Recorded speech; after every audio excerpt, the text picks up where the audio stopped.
Dude, someone had this meme that said, who would have thought that the two hosts of reality shows, The Apprentice and Fear Factor, would have the most important podcasts in our history? God.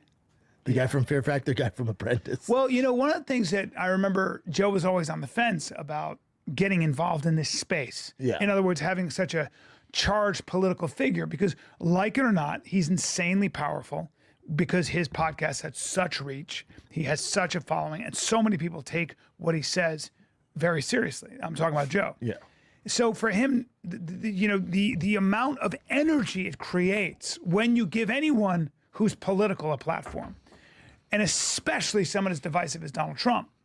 And I understand why he was always a little bit hesitant to get into the space. Not pick sides, really. Because I got so many friends who are conservative, who are liberal, who are in the middle, who are texting me and saying, you know, what he should have done, or I got a huge problem with the way he did this, or, you know, he didn't do this enough. And you're like, dude, he's not a journalist, man.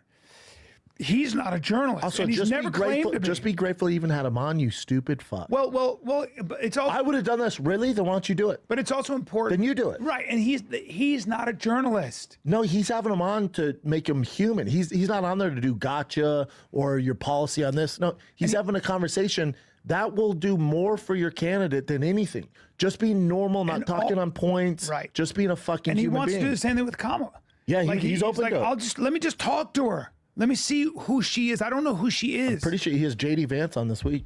Well, JD Vance is a beast. But my point is, of course he's a beast. But my point is, like, he'll have a conversation with Kamala, whoever. He'll talk to anybody. Yeah. And what I do think that is lost on people is that he's absolutely willing to give Kamala Harris 3 hours, the same amount of time, to say whatever she wants. No, it's her insecurities, not Rogan's. Yeah. He's like, yeah, but if she wants to come on, the offer's there.